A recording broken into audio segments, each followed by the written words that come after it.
There, today we are starting with solar radiation, heat balance, and temperature.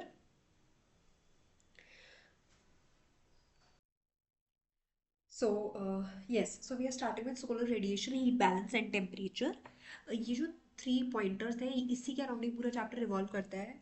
इससे पहले we discussed about the basic idea of structure and composition of atmosphere. That is chapter 7, and this is chapter 8 as per the new edition. Okay. Yes, so let's get started with this.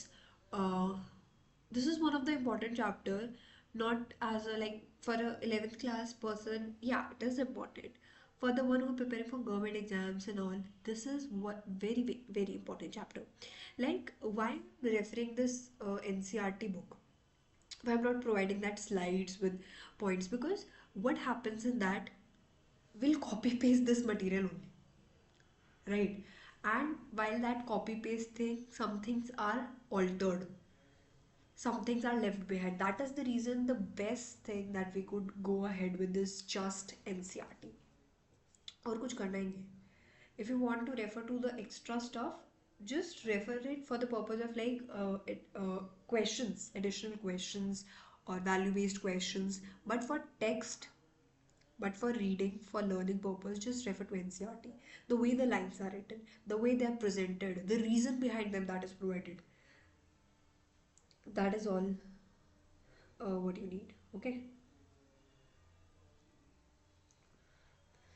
fine. Now, uh, the first paragraph it discuss about that what is air like, which is very crucial for us, that it when it is in motion we call it wind. Then the atmosphere is there present, which envelops the earth, and it is composed of numerous gases. We discussed all this in the previous chapter. Now here, this paragraph will give you idea, a brief idea what we will be studying in this chapter.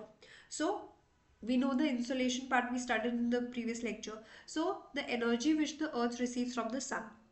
Now एक basic idea है ये कि जो sun है that is one of the major source of energy हमारी अर्थ के लिए. सारे काम इससे सन से हो रहे. ठीक है, so major source of energy sun है. अब एक पॉइंट है कि अगर जो एनर्जी है हम सन से ले रहे हैं, तो देर इज अ केस कि हम उसको रिफ्लेक्ट बैक भी करते होंगे. And this is what happen. So what earth does, it radiates back the energy to the space which is received from the sun. But ये इतना सिंपल फिनोमिना नहीं है जितना ही साउंड करता है कि भाई सूरज से हम एनर्जी ले रहे हैं और फिर हम उसको रिफ्लेक्ट बैक कर रहे हैं. नहीं, there are various factors that include. If you remember in the previous lecture हमने CO2 के बारे में पढ़ा था, जिसके अंदर एक पॉइंट था कि it act as a transparent for the insolation, but it is opaque for the outgoing terrestrial radiations. मतलब अब यहाँ से एनर्जी वो ले रही है, ठीक है भाई आ जाओ आने दो, it's welcoming, CO2 is welcoming कि एंटर. बट जब वही रेडिएशन, इंफ्रारेड रेडिएशंस बाहर जाने की कोशिश करती है तो वो उनको रोकती है. ठीक है, ये वाला पॉइंट ध्यान रखना, वो हम रिलेट करेंगे. ऑल्दो यहाँ पे गिवन नहीं है, but I am giving you a recap of the idea which we did, तो वो दिमाग में रखना है. ठीक है, तो अर्थ क्या करता है, वो रेडिएट बैक करता है जो वो एनर्जी रिसीव करता है सन से. As a result the earth is neither warms up nor does it cools over a period of time obviously. So it radiate backs the energy. तो ये सिंपल आइडिया प्रोवाइड कर रहे हैं, बाकी phenomena इन्होंने अभी डाले ही नहीं है. वो सिंपली बोल रहे हैं सन से एनर्जी आ रही है, अर्थ रिफ्लेक्ट बैक कर रही है. ठीक है, और इसकी वजह से जो हमारी अर्थ है वो ना तो ज़्यादा गर्म होती है ना ज़्यादा ठंडी होती है over a period of time. Thus, the amount of heat received by different parts of the earth is not the same. Now, here we need to see the crucial aspect. तो जो हीट रिसीव हो रही है bye अर्थ वो same नहीं है. अब अगर मैं एक छोटा सा एग्जांपल डाल दूँ, हालांकि क्लाउड्स का अगर हम डालते हैं, ठीक है, अब जैसे एक जगह क्लाउड्स हैं, ठीक है, एक जगह क्लाउड्स नहीं है, तो जहाँ पे क्लाउड्स नहीं होंगे वहाँ पे जो इंफ्रारेड रेडिएशंस हैं वो ज़्यादा अमाउंट में वापस जाएंगी स्पेस में. एज कम्पेयर टू जहाँ पे क्लाउड्स है, क्योंकि वो रिफ्लेक्ट बैक नहीं होने देंगे, CO2 की प्रेजेंस होगी जहाँ पे। Getting my point? तो ये पॉइंट दिमाग में रखना। ठीक है। और ये जो वेरिएशन हो रही है कि अलग अलग जगह पे अलग अलग अमाउंट ऑफ हीट आ रही है, अब सिर्फ ये एक रीज़न नहीं है कि भाई CO2 हमने पढ़ लिया तो वही एक रीज़न नहीं, बहुत सारे रीजंस हैं जिसकी वजह से there are changes in the amount of heat we receive. जैसे कि एक CO2 वाला रीज़न वी ऑलरेडी स्टडीड। दूसरा क्या होता है, हम हमें ऑलरेडी पता है कि जो हमारी अर्थ है ना, that is tilted, and that is the reason. अभी ये कंसेप्ट हम ऑलरेडी पढ़ के आ चुके हैं कि अगर हमारी अर्थ टिल्टेड नहीं होती, सीधी होती, तो इधर प्रॉपर हीट आती, इधर मतलब यहाँ पे प्रॉपर हमें ज़्यादा अमाउंट ऑफ हीट होती है as compare to this part, right. But ऐसा नहीं है, तो ये दूसरा रीज़न आ गया। फिर उसके बाद क्या आ जाता है, इंक्लिनेशन वाला पॉइंट आ जाता है कि अगर 90 डिग्री कोई चीज़ फॉल आउट कर रही है, ठीक है, 90 डिग्री कोई चीज़ फॉल आउट कर रही है, तो फिर वहाँ पे ज़्यादा स्corching हीट होगी एज कम्पेयर टू जो कम एंगल है एज कम्पेयर टू 90 डिग्री। तो ये सारे factors will be studying, there is nothing like new, no, this is basically the point which we'll be discussing. Okay, then moving ahead, this variation causes the pressure difference. Now there is not the same amount of heat present everywhere. Now if there is no any sort of same amount of heat that is present everywhere, then there will the pressure difference that will be created in the atmosphere. And because of this pressure difference, we could see the transfer of heat from one region to another. So could you understand the chain? कहाँ से ये चीज़ें शुरू हुई थी? ये शुरू हुई थी कि सूरज से हम एनर्जी लेते हैं, अर्थ उसको रिफ्लेक्ट बैक करती है, जिसकी वजह से ना तो हम ज़्यादा ठंड, ना हमारी अर्थ ज़्यादा ठंडी होती है ना ज़्यादा गर्म होती है। उसके बाद हमने देखा कि जो ये अमाउंट ऑफ हीट हम लेते हैं वो सेम नहीं होती है, और ये सेम नहीं होती है, the amount of heat we receive that is not same, because of which the pressure difference is created that further leads to the transfer of heat from one region to another. If there are pressure difference तो ही तो transfer होगा ना, ये chain है। ठीक है, कैसे है, अमाउंट ऑफ हीट अगर सेम नहीं होगी तो प्रेशर डिफरेंस होगा, प्रेशर डिफरेंस होगा तो ट्रांसफर होएगा, तभी तो ट्रांसफर होएगा। अगर इक्वल ही है, सारी जगह सेम है टेम्परेचर, तो how it will transfer the heat. ठीक है, and there will be studying about the point that is the heat balance. Okay, the solar radiation, temperature, basically temperature का पूरा आइडिया है। सो हम फर्स्ट टॉपिक से start करते हैं, दैट इज सोलर रेडिएशन। ठीक है, उसके बाद second topic is heat. Okay, so we are starting with solar radiation. I am giving 1 minute to read this and then will be going ahead.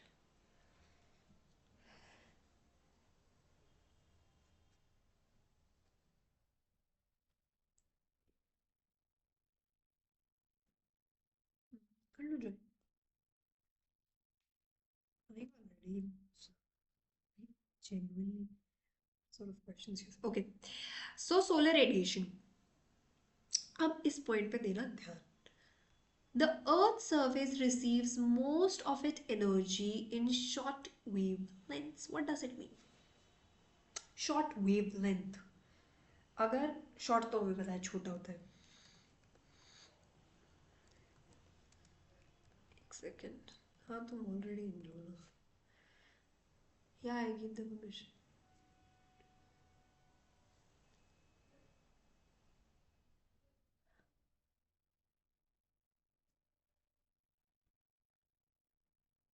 Okay.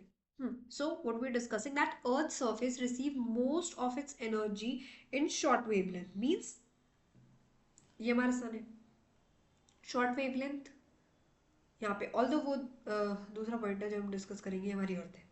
तो directly sun rays जो है हमें देखने को मिलती है शॉर्ट वेव डायरेक्टली, और उसकी वजह से क्या रीजन होता है, the energy received by the earth is known as incoming solar radiation which is in short called insolation. So insolation idea you are clear with what is insolation? जो incoming solar radiation होती है उसको हम बोलते हैं insolation. We already discuss in the previous chapter. ये although this is not important but this is a basic idea that giving कि जो हम सन से एनर्जी रिसीव करते हैं अपने अर्थ के सरफेस पे, वो शॉर्ट वेवलेंथ्स में होती है, बट जो इंफ्रारेड रेडिएशंस होती है ना हमारी, वो लॉन्ग वेवलेंथ की होती है। ये पॉइंट है जो हमें ध्यान रखना है। ठीक है, उसके बाद as earth is geoid resembling a sphere, the sun rays fall obliquely at the top of the atmosphere, and Earth intercepts a very small portion of the sun's energy. अब ये आइडिया है जो समझना बहुत ज़रूरी है, ताकि हम आगे के पॉइंट समझ सकें कि कैसे चेंजेस आ रहे हैं इंसुलेशन के अंदर, ठीक है। अलग अलग जगह पे अलग अलग तरीके की होती है। अब ये क्या बोल रहे हैं कि ये हमारा सन है, ठीक है, हमारी अर्थ जियोइड है, like this. What is geoid basically, कि ये ऊपर नीचे से ऐसे प्रेस्ड है और बीच में से बल्ज आउट है। तो it is not like properly in a circle spherical part, it like this। Geoid अलग होता है, स्फीयर अलग होता है, ये मैं बता दूं तुम्हें।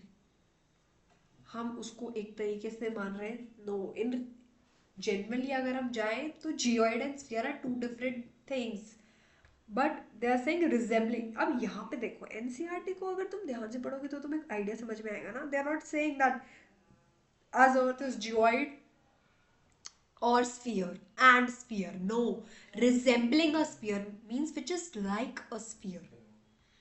Okay, so this is how you need to read each and every word and interpret it in a better way, ठीक है। अभी कुछ बोलेंगे कि अच्छा स्फीयर, नो इट्स डिफरेंट, ठीक है। Okay, so where were we, geoid है, तो उसकी वजह से जो है हम ये देख सकते हैं कि डायरेक्टली जो है हमारी सन रेज फॉल नहीं कर रही है, दे false obliquely, how we pronounce it, obliquely, yeah, obliquely, they falls obliquely at the top of the atmosphere। Atmosphere basically it's like a rapper जो हमारे अर्थ सरफेस के ऊपर है, ठीक है। सो this is not basically straight, यहाँ पे ऐसे हो जाएंगी ना, इनडायरेक्ट हो जाएंगी, स्लांटिंग हो जाएंगी, सारी नहीं होंगी, एक स्पेसिफिक पॉइंट पे होंगी, बाकी तो ऐसे ही हो रही है ना। Getting my point? Yes, that is what they are saying.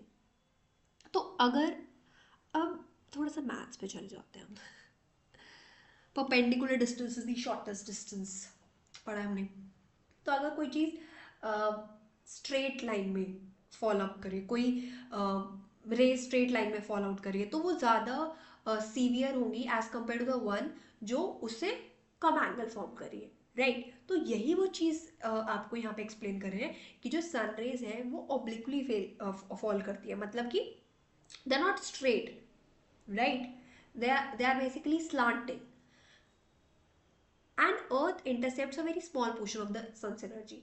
एक तो इतनी दूर हो गया सन हमसे, ऊपर से ये जो रेज है ये सीधी नहीं पड़ रही हैं, तो इसकी वजह से हम ये वाला पॉइंट देख सकते हैं कि जो सन की एनर्जी है ना, उसका बिल्कुल बहुत छोटा पोर्शन जो है हमें मिल रहा है, but that is very very very crucial. तो इन्होंने नंबर में इस चीज़ को दे दिया है। एवरेज की अगर हम बात करें तो earth receives 1.94 calories per centimeter square per minute at the top of its atmosphere. One mark question it could be asked, that is 1.94 calories per centimeter square per minute at the top of it, the atmosphere, right? Got the point? Very basic ideas हमने discuss किए हैं। तो this all chapter is around sun, the energy we are receiving from the sun, क्योंकि temperature भी वहीं से ही change होगा, heat balance भी वहीं से ही आ रहा है, सोलर रेडिएशन तो ऑब्वियसली है ही, इंसुलेशन तो है ही उसके बारे में, ठीक है। सो वी डिस्कस्ड कि कैसे वो sun, although this is not important but this is the idea which should be clear in your mind. Okay, so solar output receipts at the top of the atmosphere vary slightly in a year due to the variation in the distance between the earth and the sun. Very very very important। अभी हम एक process पढ़ चुके, एक process नहीं, दो process हमने पढ़ी, एक पढ़ा है रेवोल्यूशन, एक पढ़ा है रोटेशन। रोटेशन क्या होता है? जब वो घूमती है अपने खुद के एक्सिस पे, that is what we call rotation. And revolution जब वो सन के चक्कर लगाती है, दैट इज रेवोल्यूशन। तो उन दोनों फैक्टर से क्या होता है, अब जैसे हमने पढ़ा था, रोटेशन से क्या होता है, वो रोटेट करती है अपने एक्सिस पे, दिन और रात होते हैं। रेवोल्यूशन से क्या होता है, सीजन्स आते हैं, ठीक है। तो उन सीजन्स की वजह से भी there could be other of the factors that could be seen, and that is what will discuss sir. वो तो सीजन्स तो आते ही हैं ऑलरेडी। अब जब वो रिवॉल्व करती है तो अर्थ इज तो दो पॉइंट्स यहाँ पे हम डिस्कस करेंगे, दैट इज एपिलियन एंड पेरिलियन। तो एक स्टेट ऐसी होती है जहाँ पे वो लाइक दूर होती है सन से, और एक स्टेट होती है जहाँ पे वो पास होती है सन के, एज पर इट्स पैरामीटर्स, जो अपने एक्सिस पे वो रोटेट कर रही है, उस पॉइंट की हम बात करें। ओके, तो जब वो सन से दूर होगी, देखो I will show you picture, this this is the idea of aphelion and perihelion. जब ये सन के पास है दैट इज पेरिलियन, और जो ये बिल्कुल दूर है, मतलब as per its notion, then it is called aphelion. ठीक है। हम्म, तो यही आइडिया उन्होंने बताया, when the earth is farthest from the sun, और वो कितना distance, that is 152 million kilometers, when it's nearer that is 147 million kilometers. ठीक है। और इन्होंने डेट्स भी मेंशन की है, दैट इज जब वो सबसे दूर है that is farthest from the sun on 4th July. This position of earth is called aphelion. On 3rd January the earth is nearest to the sun. This position is called perihelion. तो अब एक idea मेरे दिमाग में आया कि भाई how they are saying this, क्योंकि 4 जुलाई तो समर का टाइम है, 3rd जनवरी तो विंटर का टाइम है, तो अगर अर्थ सन के पास होगी तो that will be like scorching heat, है ना।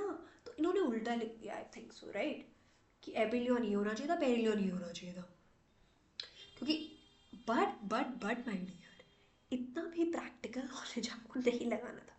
सिर्फ एक इंडिया ही नहीं है जो आपके पूरे ग्लोब पे प्रेजेंट है, पूरे अर्थ पे प्रेजेंट है। That's only the thing which I want to say. ठीक है। And that is what they are giving us a reason, कि अब पास में है तो यहाँ पे ज्यादा हीट होगी। तो जो एनुअल इंसुलेशन है that is receive by earth on 3rd January will be more than 4th January। पर इन्होंने एक और चीज को मेंशन कर दिया, however the effect of this variation in solar output is masked by other factors like distribution of land, sea and atmospheric circulation. It's not that, yeah, we'll consider the fact. अब perihelion मतलब वो बिल्कुल पास होगी, peri पास, P से peri, P से पास, you can learn in that way, and then other is एपिलियन, that is the farthest place। ठीक है। ए से अवे, ए से एपिलियन। ठीक है। तो तो वी गॉट द पॉइंट कि जो हमारा 3rd Jan होगा वो ज़्यादा वहाँ पे ज़्यादा इंसुलेशन होगा as compare to your 4th July। But ये अदर फैक्टर्स पे भी डिपेंड करता है, सिर्फ और सिर्फ इंसुलेशन नहीं है जो लाइक कर रहा है, बहुत सारी अदर चीज़ें हैं, जैसे कि पिछले चैप्टर में हमने ये चीज़ पढ़ा था कि इट्स दैट ओके, जो इंफ्रारेड रेडिएशन है वो ट्रैप भी तो हो रही है। Okay. Hence the variation in the solar output does not have great effect on daily weather changes on the surface of the earth. Very important. तो सिर्फ यही एक सोल फैक्टर नहीं है to have this weather changes. Now this is the point. This is the important idea that we need to know. यहाँ से शुरू, ये जब जो हम कर रहे थे अब तक that is pure basic knowledge, इसमें से नहीं आते हैं यूजुअली क्वेश्चन, यहाँ से question that is variability of insulation, कि जो हम रेडिएशन रिसीव कर रहे हैं सन से वो कैसे कैसे चेंजेस हो रहे हैं अर्थ सरफेस पे, कहीं ज़्यादा कहीं कम, ये हम ऑलरेडी पढ़ चुके हैं। It's not same everywhere, it's different. How it is different, the factor which cause this variation, we'll be studying them. So the amount and intensity of insolation vary during a day, season and a year. Yes, तो दिन में भाई अब early morning देखो, there is जो हमें radiation देखने को मिले, एनर्जी देखने को मिलेगी, that is less as compare to that in afternoon, then evening में फिर दोबारा कम हो जाती है, नाइट में कोल्ड हो जाती है। तो सीजन में भी ऐसे होता है, विंटर समर एंड ईयर में ही देखने को मिलता है। तो insulation is not like a study process जो चलती रहेगी, it's like it's changes, it varies. और जो इस वेरिएशन को लेकर आते हैं, these are the following factors. The first one is the rotation of the earth on its axis. When the earth rotates, now this is a very basic idea, this is our earth, अब वो rotate कर रही है, ये हमने already discuss कर था जो हम रोटेशन रेवोल्यूशन का पॉइंट कर रहे थे कि भाई यहाँ पे ये रेज आएंगी सन की, यहाँ पे सन की रेज नहीं पहुँच पाएंगी, फिर अब ये जैसे घूम रही है तो फिर सेकंड पॉइंट में क्या चेंजेस आएंगे कि ये सेकंड पार्ट हमारा यहाँ आ जाएगा आगे एंड दूसरा पार्ट पीछे रह जाएगा. So this is how things work on, right. So इसकी वजह से वी कैन सी द, अब पहले यहाँ पे हीट ज्यादा रिसीव हो रही थी, अब यहाँ हो रही है. Why? This is all because of radiation. Then the second is the angle of inclination of the sun rays. Now we are not talking about the angle of inclination of the earth, we are talking about the angle of inclination of sun rays. Now what is the angle of inclination of sun rays? अब directly sun rays fall out कर रही है तो उसमें क्या होंगी, ज़्यादा solar radiation होंगी, ठीक है, ज़्यादा हीट होगी. अगर जो छोटा एंगल फॉर्म कर रही है तो कम होगी, कम इफेक्ट होगा, ठीक है. Then we have the length of the day. उससे भी वो डिपेंड करते हैं. जैसे समर्स की अगर हम बात करते हैं तो समर्स में हमारे बड़े दिन होते हैं. So we have more amount of heat that will be received by the earth. Then we have the transparency of the atmosphere. This we already discussed. Transparency of the atmosphere. Now we say the phrase that we used to say that there are clouds. That is the reason we are not able to see the sun today. Now the atmosphere is not transparent. Why? Because it is covered with clouds, and if it is covered with clouds we are not able to get the sun rays, and that is the reason वहाँ पे insulation कम होगा. Then we have the configuration of the land in terms of its aspect. Now you can refer it to other of the surfaces. सबसे पहले अगर हम बात करते हैं तो configuration का मतलब क्या होता है, right? What does configuration means? तो the word configuration it means that कैसे लैंड वगैरह बनी हुई है. इट्स लाइक बेसिकली ये बात कर रहे हैं कि कैसे लैंड का फॉर्मेशन है, ठीक है. तो इसको हम ऐसे ले सकते हैं, अब जैसे डेजर्ट्स में अगर हम देखते हैं तो big land, not any sort of thing that is provided there. That is one which we used to think of. Then the next is so these are the 5 factors that make changes in the amount of insulation that is received at different parts of the earth. Now the fact that earth's axis make an angle of 60.5 with the plane of its orbit round the sun has a great influence on the amount of insulation received at different altitudes, different latitudes. Now this is important. Now we know that this is a tilt being made.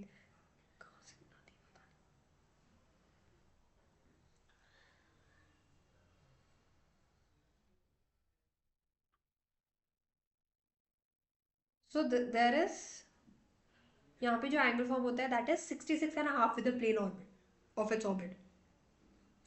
इसकी वजह से क्या होता है, या इसकी वजह से जो अमाउंट ऑफ इंसुलेशन है that is receive differently at different latitudes. Now for example if you talk about the tropics, so if this is tilted this way और यहाँ पे सन है तो यहाँ पे डायरेक्टली हमको, यहाँ पे एक फिगर था ना, लुक है, ये यहाँ पे ऐसे 66.5 का इंक्लिनेशन है. अब यहाँ पे we could see that the direct of the sun rays are there falling. तो because of this inclination we could see that in latitudes पे अलग अलग है. अगर ये सीधी होती अर्थ, अगर ये ऐसे इंक्लिनेशन नहीं होता तो ये एक लैटिट्यूड है, यहाँ पे same amount of heat receive होती, राइट. ये दूसरा है, यहाँ पे सेम अमाउंट ऑफ रिसीव होती, but it is not in such a way, there is a tilt.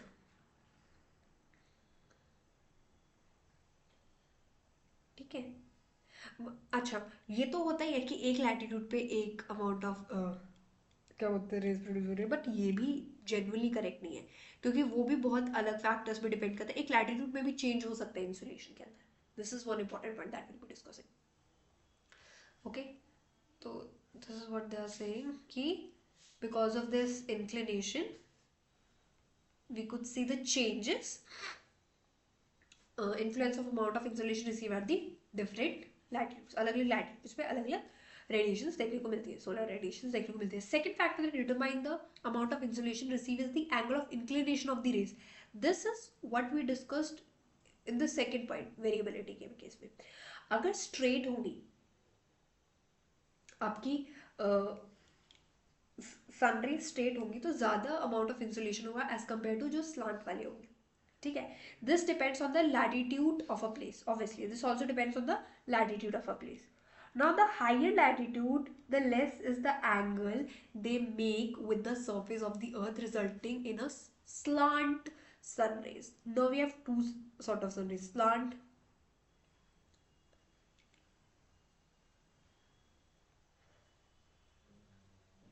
which they are discussing. See, now they are saying that higher the latitude, जितना ज़्यादा latitude होगा उतना ऐसे slanting वे में sun rays जाएंगी. ठीक है. और जितना कम लैटिट्यूड होगा उतनी डायरेक्ट वर्टिकल सन रेज हमें देखने को मिलेंगी. Got the point? The area covered by vertical rays is always less than that of the slanted. Obviously, now if they are, you can do this experiment with the help of a torch. If it is like in a slant way, so the area which will be covered is more. यहाँ पे जो area covered होगा वो ज़्यादा होगा.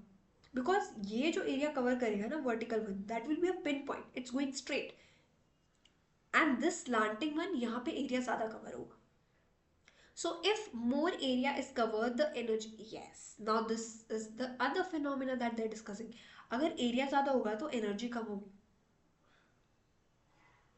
And the net energy received per unit area decreases. Moreover, the slant rays are required to pass through the great depths of the atmosphere, resulting in more absorption, scattering and diffusion. तो और जो ये slant होती हैं, they are there. अब although भाई ये कम क्या बोलते हैं उसको, कम इंसुलेशन प्रोवाइड करा रही थी, ज़्यादा सरफेस को करा रही थी, वो दोनों आइडिया होगी. प्लस यहाँ पे जो है ये जो स्लांट रेज हैं इनको ग्रेट डेप्थ से जाना पड़ता है. जैसे पोल्स पे देखें तो वहाँ पे ठंड क्यों रहती है. This is one of the crucial reason because of which we could see the sort of weather or the sort of insulation, the less amount of insulation that been there. This is the reason, the slant sun rays, right? And moreover to it जो ये slant raise हैं इनको बहुत ज़्यादा greater depth से जाना पड़ता है. ठीक है. Okay. Now moving ahead, the atmosphere is largely transparent to short wave solar radiation. Very important. अब ये देखो ये एडवांटेजियस पार्ट भी हो गया है शॉर्ट वेव के लिए कि वर्टिकली एक पॉइंट पे इतना ज़्यादा डायरेक्टली स्ट्राइक अप हो रही है तो ज़्यादा हीट प्रोवाइड करेंगी. और ये जो शॉर्ट वेव है, these vertical one that talk about, जो ये बोल रहे हैं वर्टिकल सन रेज या short wave length, this is one and the same thing. So they are, the atmosphere is largely transparent to them. The incoming solar radiation passes through the atmosphere before striking the earth's surface. Obviously, अब अगर ये हमारी अर्थ है और इसको जो है हमारे एटमॉस्फेयर ने एनवेलप कर रखा है तो पहले वो जाएगी एटमॉस्फेयर में, उसके बाद ही तो अर्थ पे आएगी. विद इन ट्रोपोस्फेयर वाटर, और ट्रोपोस्फेयर का फंडा हमने ऑलरेडी पढ़ा है. वहाँ पे वाटर वेपर्स है, ओजोन है, व्हाट अदर थिंग्स जो भी क्रूशियल व्हाट टू से एक्टिविटीज है for the biodiversity and all, they occurs है इन ट्रोपोस्फेयर. क्लाउड फॉर्मेशन यहाँ हो रहा है. ठीक है. तो ये सब जो है this is in troposphere and other gases absorb much of the near infrared radiation. Now they are talking about the radiations which are going out from the earth.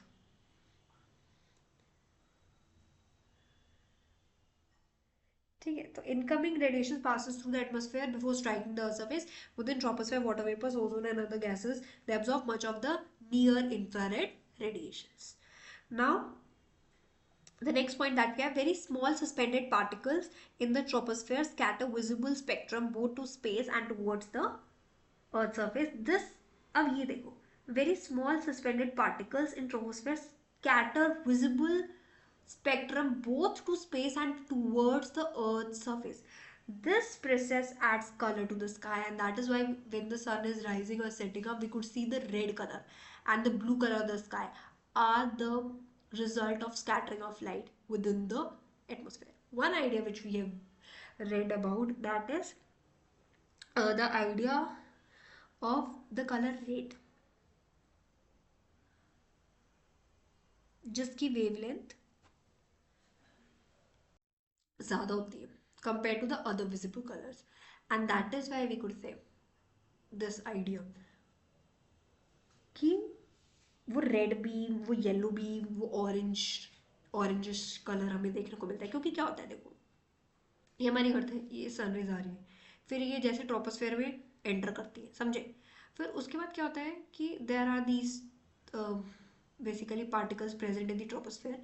फिर वो अब डायरेक्टली अगर वो आ रहे हैं तो वो स्ट्रेट फॉरवर्ड वहाँ पे आ जाएगी, बट अब यहाँ पे अगर इस पॉइंट पे मान लो ये स्ट्रेट वर्टिकल रेज यहाँ पे फॉल कर रही है ऑन दी अर्थ सरफेस, बाकी तो स्लांटिंग होंगी, बाकी तो ऐसे आएंगी at that point of time. ये डिफरेंट लोकेशन है, ये डिफरेंट लोकेशन है, तो यहाँ पे अगर सनराइज हो रहा है दैट पॉइंट ऑफ टाइम, तो वहां पे हमें वो येलोइश ऑरेंजिश कलर देखने को मिलता है, राइट।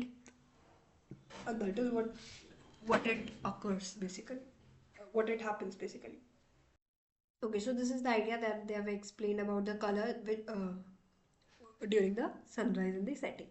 तो वो जो scattering हो रही है that they are telling, although this is the concept we already studied in physics. Okay, now the other point is spatial distribution of insolation of the Earth's surface.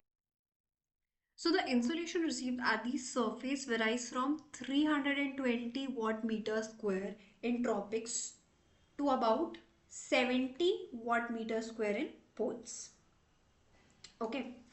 So this is the difference that they are telling. One more question could be asked in this. Now the next is maximum insolation is received over the subtropical desert where cloudiness is least. Now what they are telling, uh, the idea which we were discussing so far, that because of clouds, the clouds were there, because of which the insolation we received is less. So this is what they are telling कि अगर हम maximum insulation की अगर हम बात करते हैं तो that is present in subtropical desert area.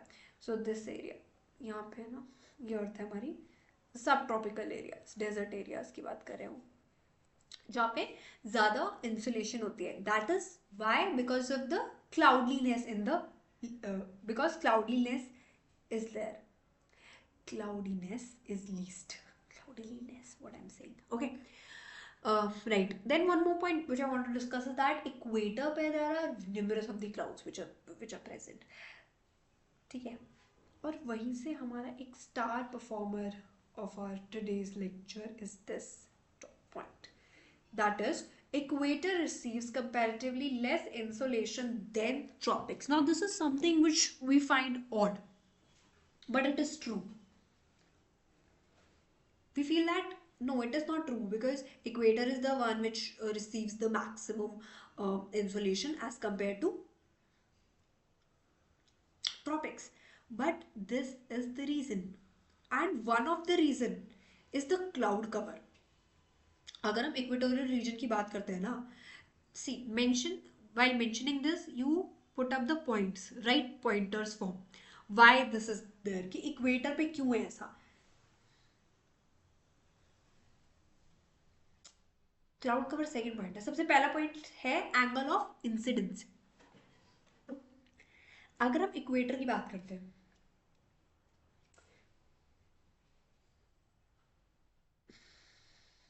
कहाँ गया, यहीं से रेफर करते हैं, हाँ। तो अगर हम इक्वेटर इक्वेटर की बात करते हैं, इक्वेटर की बात करते हैं, तो यहाँ पे जो एंगल का फॉर्मेशन है that you could see that is 66.5, and यहाँ पे अगर तुम देखो that is 90 degree on tropic of cancer, और जब ये इस साइड इस तरफ टिल्ट हो जाएगा तो ट्रॉपिक ऑफ कैप्रिकॉन पे आपको ज़्यादा डायरेक्ट 90 डिग्री सनरेज देखने को मिलेंगी। जब ये इस तरफ हो जाएगा, यहाँ पे सन आ जाएगा, तो ट्रॉपिक्स पे देखने को मिली ना ज़्यादा, क्योंकि अभी हमने ये पॉइंट पढ़ा कि भाई सीधी वर्टिकल रेज आ रही है तो ज़्यादा हीट होगी as compare to the slant one. Angle देखो, although there is not much variation which could cause like यहाँ पे बिल्कुल बर्फ पड़ रही है, यहाँ पे heat, not that idea, but the point is how the things work, angle of incidence क्या है यहाँ पे। So this makes that tropics are slightly more favorable for the higher average insolation as compared to that of your equator. Second cloud cover है. पहला reason हो गया जो ये आपका इंक्लिनेशन आ रहा है, बिकॉज ऑफ दिस जो इंसुलेशन है वो कम है. Then second is cloud cover. अगर हम इक्वेटर की बात करते हैं तो यहाँ पे बहुत ज़्यादा डेंस क्लाउड होते हैं, and this is because of the ICZ, but ITCZ, but हाँ आगे if it's there we'll discuss this. That is the intertropical convergence zone. This is basically due to the intense convection and rainfall. ठीक है, तो जहाँ पे ज़्यादा cloud होंगे तो वहाँ पे इंसुलेशन कम होगा, ये फैक्टर हमें पता है. अब इक्वेटर जो है यहाँ पे क्लाउड्स प्रेजेंट है, बहुत ज़्यादा क्लाउड्स प्रेजेंट है, जिसकी वजह से वो या तो रिफ्लेक्ट कर देते हैं या एब्जॉर्ब कर लेते हैं सोलर रेडिएशन को, जिसकी वजह से जो इंसुलेशन है वो इक्वेटर पे कम होती है as compare to that of the tropics. Third reason that we could say that is the atmospheric reason. वो ये हो जाता है कि यहाँ पे जो इक्वेटर है ना, यहाँ पे वी कुड सी रेनफॉल और ह्यूमिडिटी वाला एस्पेक्ट एट इक्वेटर, जिसकी वजह से वो सोलर रेडिएशंस पे उतना फर्क नहीं पड़ता. मतलब सोलर रेडिएशन उतनी इंटेंस नहीं होती जितनी वो ट्रॉपिक्स पे होती है. ठीक है, सब ट्रॉपिक्स में क्लियरर आपको एटमॉस्फेयर दिखता है. अगर ह्यूमिड हुआ, ठीक है, तो water vapour, what is the humidity, what is humid climate, जहाँ पे वाटर वेपर ज़्यादा प्रेजेंट हो, वाटर वेपर्स प्रेजेंट है तो या तो वो ट्रैप कर लेंगे या उसको रिफ्लेक्ट बैक कर देंगे. ठीक है, then the one other like ये लीस्ट पॉइंट है, ये तीन पॉइंट्स तो मेजोरिटी ऑफ द पॉइंट्स है. एक लास्ट पॉइंट है that is duration of sunshine. That is if we say that, okay, fine. Now generally at the same latitude the insolation is more over the continent than over the oceans. Now what they are saying that if we are talking about the same latitude, this is the latitude on the earth's surface for example, and is same latitude पे at one place the insolation received is different from the one which is received at a different place on the basis of the like land and ocean वाला idea, that अगर यहाँ पे land है यहाँ पे ocean है तो what happens basically is that अब water का idea वही cloud formation, the whole concept which revolves is cloud formation. अभी वाटर हीट अप हुआ, फिर वो राइज हो गया, वाटर वेपर्स बन गया, एंड देन क्लाउड है, फिर जो आगे आने वाली रेज है वो उसने आधी ट्रैप कर ली. ठीक है, बिकॉज ऑफ विच यहाँ पे जो लैंड एरिया होगा वो ज़्यादा इंटेंस इंसुलेशन होगी वहाँ पे as compare to the one जो ओशंस पे होगा. ठीक है, सो at the same latitude the insulation is more over continents than as compared to that of the oceans. In winter the middle and the higher latitudes receive less radiations than in summer. Now winters, now they are talking about the season that in winters the middle and the higher latitudes, this is the middle and the higher latitudes receive less radiation than in summers.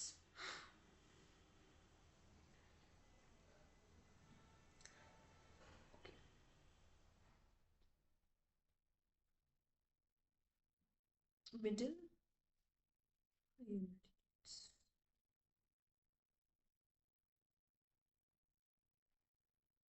Okay, then we have the next point that is heating and cooling of the atmosphere. Now we are done with the one topic of solar radiations. Now we are talking about the heating and the cooling of the atmosphere. There are different ways of heating and cooling of the atmosphere, yes. So it's not a one solely reason. The earth after being heated by insolation. Now they're talking about the idea जो हमने सबसे पहले उठाया था insolation का. So जब वो insolation वाला point हो जाता है तो it transmits the heat to the atmospheric layers near to earth in long wave form. And here we are talking about, अभी हमने जो point हमने पढ़ा था ना अब तक, that was solely based on जो rays sun से आ रही हैं हमारे पास. अब जो पॉइंट हम डिस्कस करेंगे जो रेस अर्थ से जा रही है. So transmit the heat to the atmospheric layers. अब ये एटमॉस्फेरिक लेयर्स मतलब ये वापस भेज रहा है ये एटमॉस्फेयर जो कवर कर रखा है जिसने हमारे अर्थ को, in long wave form. The air in contact with the land gets heated slowly and the upper layer in contact with the lower layer also gets heated and this is known as conduction. अब एक point आ गया हमारे पास conduction का, that is क्या explain करें वो। अब इसको हम, ये हमारे पास अर्थ ऑलरेडी है, ठीक है। अब हम कौन से वे कौन सी लॉन्ग वेव, हाँ तो दैट इज इंफ्रारेड ओनली ना, ठीक है। So the air is which is in contact with the land, मान लो अब ये यहाँ पे है एक एयर, वो हीट अप हो जाती है। अब जो ऊपर वाली लेयर है वो इसके कांटेक्ट में आती है विद दिस, ठीक है, और वो भी हीट अप हो जाती है। अब ये इन्होंने जो आइडिया दिया है that is very absurd, but अगर हम सिंपली बोलें कि हमने एक आइडिया पढ़ा है दैट इज जो गर्म हवा होती है उसकी क्या टेंडेंसी होती है, इट्स लाइटर, तो इसलिए वो ऊपर उठ जाती है। तो ये सूरज की किरणें आई, ये लैंड हीट अप हुई ना, अब ये हीट अप हुई तो जिसकी वजह से यहाँ पे गर्म हवा का प्रभाव पड़ा, वो ऊपर उठ गई, तो जो ऊपर वाली हवा थी that became hot, this is what they are saying, ठीक है। So the air above it, the layers which is in contact with this, they also get heated up and this is known as conduction. Conduction take place when two bodies of unequal temperature are in contact with one another. There is a flow of energy from the warmer to the cooler one. ये तो rule है, गर्म से ठंडे में जाएगा, ठीक है। The transfer of heat continues until both the bodies attain the same temperature or in contact or the contact is broken.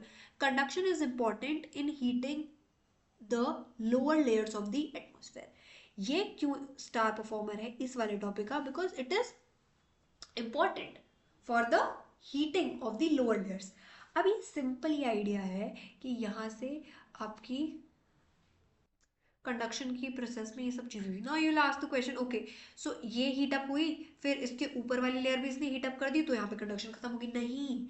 अगर वार्म एयर ऊपर उठ चुकी है तो there will be a cold aspect which, although वो sea breeze वाला concept है that I am discussing, but think of, अगर इसका जितना भी हीट था वो इसने ऊपर ट्रांसफर कर दिया है तो इसके पास हीट नहीं बचा, ये ठंडा हो गया, तो ये प्रोसेस चल रही है। कब तक चलेगी ये प्रोसेस, जब तक ये दोनों सेम बैलेंस में नहीं हो जाते, ठीक है। जब तक दोनों सेम टेम्परेचर पे आ गए तो ये जो कंडक्शन की प्रोसेस है ये रुक जाएगी, and because of this conduction the flow of energy from a warmer to a cooler body occurs, ठीक है। so the air in contact with the earth rises vertically straightforward on heating in the form of currents and further transmit the heat of the atmosphere, spelling correct करें इसे। this process of vertical heating of atmosphere is known as convection. Now understand the difference between the two. So there could be one or two mark question, that is difference, I'm just typing out difference between the process of conduction and, हम सारे मैंने डाल दिए notes, you can take it from there, convection. So difference between the process of conduction and convection, although ये एक ही core idea से related है, but there is a difference between them. क्या डिफरेंस है, अगर हम बात करते हैं प्रॉपरली मीनिंग की, अगर हम उठाते हैं दोनों का मीनिंग, अगर हम उठाते हैं तो कंडक्शन क्या है, आपका ट्रांसफर ऑफ हीट हो रहा है, ठीक है। कब हो रहा है, जब चीजें, कहाँ गई डेफिनेशन इसकी,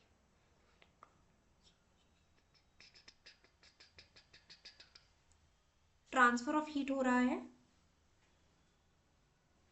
जब बॉडीज के बीच में, यहाँ पे एक और चीज रिक्वायर है that they should be in direct contact, right, हाँ ये रहा, कॉन्टैक्ट होना चाहिए उनके बीच में, तभी तो कॉन्टैक्ट ब्रेक होगा। ये रहा, I am not seeing the part, let me erase it. And सबसे पहले कंडक्शन की अगर हम डेफिनेशन लेकर आते हैं तो वो ये रही, वो क्या है, जो ट्रांसफर ऑफ हीट हो रहा है ठीक है, with the thing which are in direct contact with one another, ये रिक्वायरमेंट है। कन्वेक्शन में क्या है, ट्रांसफर ऑफ हीट हो रहा है, तो what's the difference between the two, medium, medium change होता है यहाँ पे, ठीक है।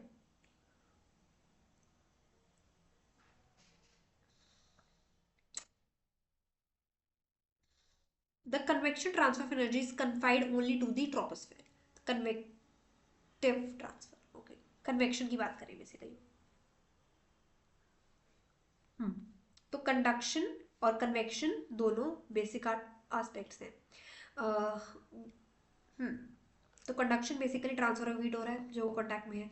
अब जो एयर है in contact with the earth rises vertically on heating in the form of the currents and further transmit the heats of the atmosphere. This process of vertical heating of the atmosphere, ये जो heating हो रही है इसको ही हम convection बोलते हैं। और जो ये ट्रांसफर है ये सिर्फ ट्रोपोस्फेयर तक ही लाया करता है, उसके बियॉन्ड नहीं जाता है, इतनी लिमिट नहीं है, ठीक है। Transfer of heat through horizontal movement of air is known as advection. So convection और एडवेक्शन क्लियर है, ये ऐसे हो रहा है, ये कन्वेक्शन है, ये एयर का ऐसे मूवमेंट हो रहा है, वर्टिकली ऐसे मूवमेंट हो रहा है, तो ये एडवेक्शन है। Horizontal movement of earth is relatively more important than the vertical movement. Now we feels कि convection ज़्यादा important है, लेकिन initially अगर हमें ये हीट बैलेंस को समझना है, टेम्परेचर को समझना है, करंट्स को समझना है, तो हमें एडवेशन को इंपॉर्टेंस देनी पड़ती है। तो ये हॉरिजॉन्टल जो मूवमेंट हो रही है ना एयर की, that is more important than the vertical one. In middle latitudes most of the diurnal means the day and night. So see the word diurnal, how good word. Diurnal variation in daily weather are caused because of this advection alone. Tropical region की अगर हम बात करते हैं, northern India की अगर हम बात करते हैं, समर्स के टाइम पे जो हमारी लोकल विंड है that is loo, this is one of the aspect और one of the result of this advection process. Got the point, very easy, ठीक है। फिर हम टेरेस्ट्रियल रेडिएशंस पे जाएंगे। So let's give a recap to the stuff which we did. Heating and cooling of the atmosphere में हमने पढ़ा सबसे पहले the long wave form, कि अब we are talking about जो हमारी अर्थ है वो हीट अप हो चुकी है because of the energy we receive from the sun. Now we need to reflect that back. How this process works. अब लैंड जो है वो हीट अप हो गई है, तो उसके ऊपर वाली जो लेयर है जो उस लोअर लेयर के कॉन्टैक्ट में है, अब वो वहां पे उस हीट को भेजेगा, दैट इज कंडक्शन, ठीक है। The transfer of heat that is taking place, ये कंडक्शन लोअर लेयर्स में हो रही है, कन्वेक्शन भी लोअर लेयर्स में हो रही है। अब जो एयर कांटेक्ट में होगी with the earth, air in contact with the earth rises vertically on heating in the form of currents and further transmits the heat of the atmosphere. So the vertical heating of the atmosphere. See, don't get confused with the idea कि अच्छा conduction भी वही था, but conduction में जो तुम्हारा idea था ना वो लैंड वाला था, लैंड से ऊपर जा रही है, बट यहाँ पे कन्वेक्शन में क्या हो रहा है, एटमोस्फेयर से एटमोस्फेयर में जा रही है, बस इतना ध्यान रखना है, यहीं पे डिफरेंस क्रिएट हो जाता है, ठीक है। यहाँ पे लैंड से आपका एटमोस्फेयर में जा रहा है तो वो कंडक्शन हो रहा है, जब आपका एटमोस्फेयर से above layer of the atmosphere में जा रहा है वो आपका कन्वेक्शन हो रहा है, ठीक है। और ये जो आपका ये होता है ना क्या बोलते हैं, कंडक्शन, ये स्लो होता है as compare to that of convection. क्यों? क्योंकि एक लैंड को हीट अप होने में बहुत टाइम लग रहा है, फिर उसके बाद वो ट्रांसफर करेगा, बट हवा मतलब it is gases all around which are present in the atmosphere, so gas to gas transfer हो रहा है, so that is comparatively faster process, ठीक है। ओके, एक सिंपल सिंपल वर्ड में conduction convection to, you didn't get the idea, right? This is very easy which I could explain so far.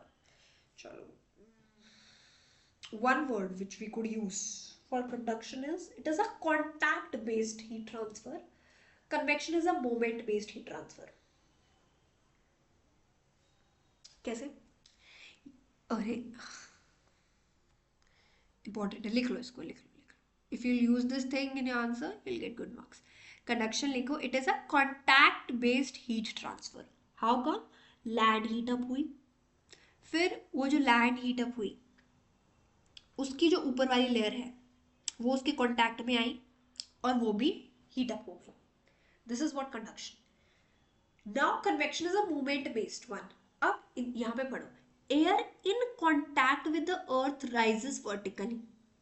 Air in contact with the earth rises vertically. On heating वो गर्म हो चुकी है, अब वो ऊपर उठ रही है इन फॉर्म ऑफ करंट्स. और उन्होंने क्या चीज मेंशन की है, जो ऑलरेडी हीटेड एयर है वो राइज कर रही है ऊपर form in the form of currents, और वो ट्रांसमिट कर रही है हीट को टू द एटमोसफेयर. तो एटमोसफेयर टू एटमोसफेयर है, तो ये this is movement based and this is contact based. यहाँ पे सिर्फ ट्रांसफर हो रहा है,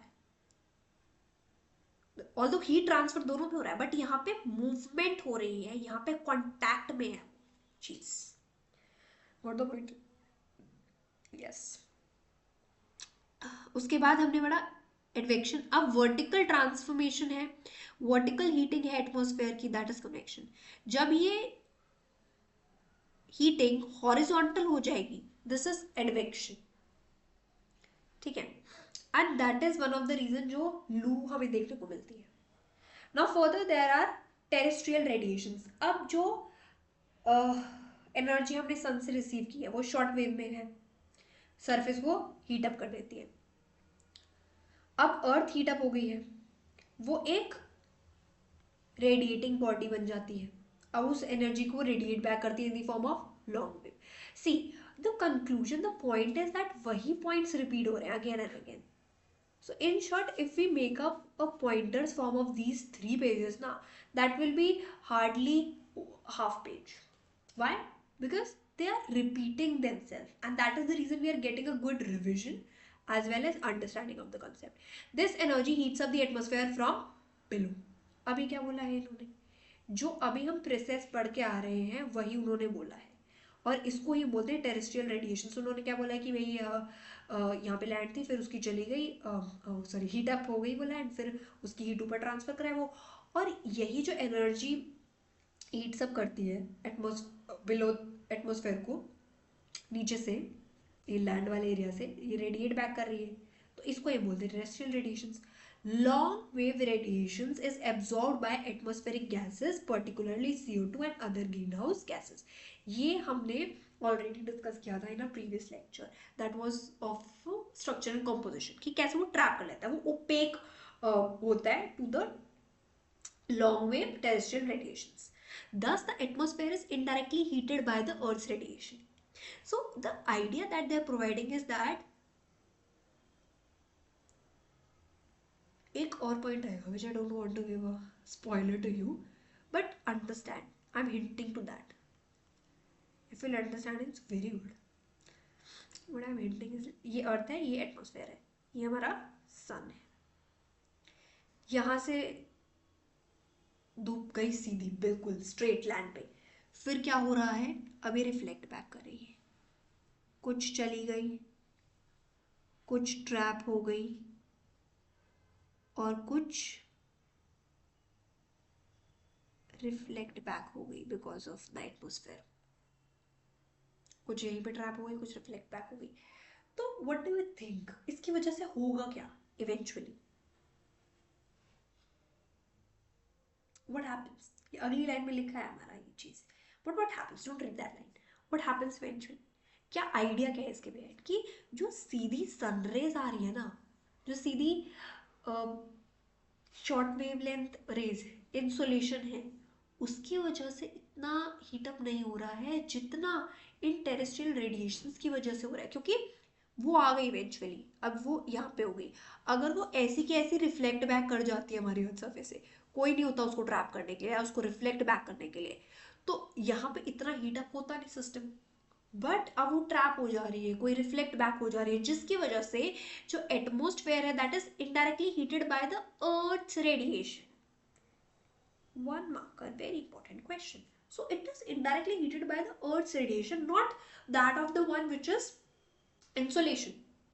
The atmosphere in turn radiates and transmits heat to the space. Finally, the amount of heat received by sun is returned to space, thereby maintaining constant temperature of Earth's surface and its atmosphere. तो जो हम heat receive कर रहे हैं, that is majorly because of that radiation. Although हम reflect back कर रहे हैं, but सब reflect back नहीं कर रहे हैं ना. So they are saying the constant temperature is maintained. Now heat budget of the planet Earth. अब ये budget हमें discuss करना पड़ेगा, क्योंकि इनकमिंग है, आउटगोइंग है और कुछ यूटिलाइज हो रही है. तो ओवरऑल सीन क्या है, बजट क्या है?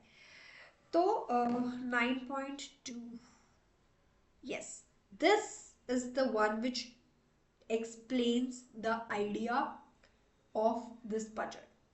अब इन्होंने शॉर्ट वेव सोलर रेडिएशन को एक्सप्लेन किया.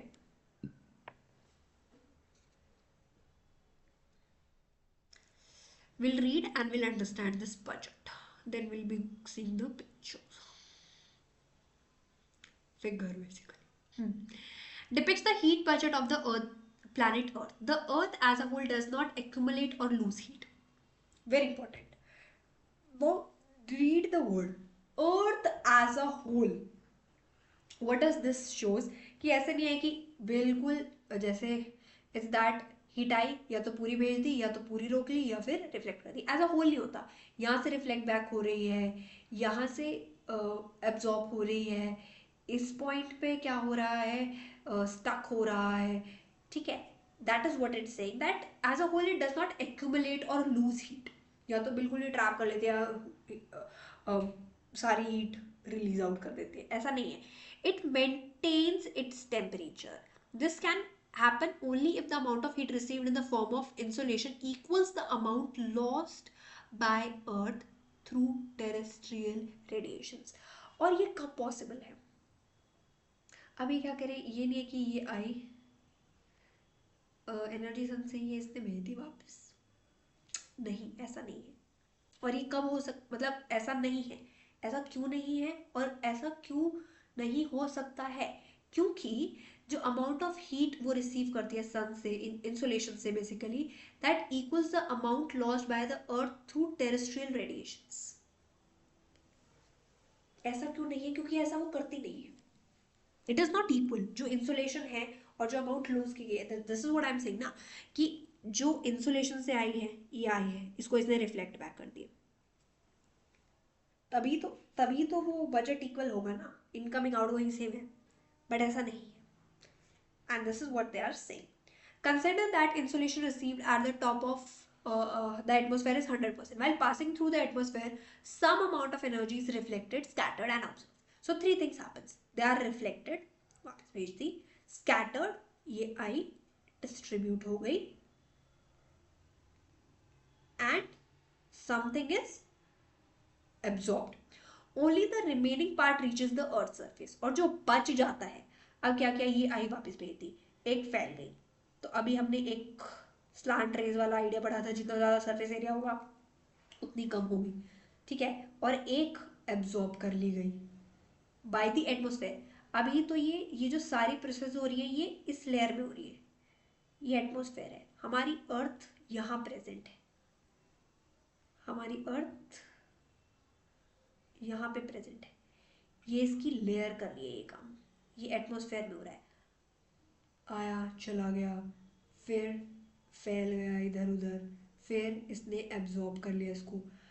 जो बच गया आफ्टर ये चीज़ों के बाद, जो बच गई वो आ रही है अर्थ पे.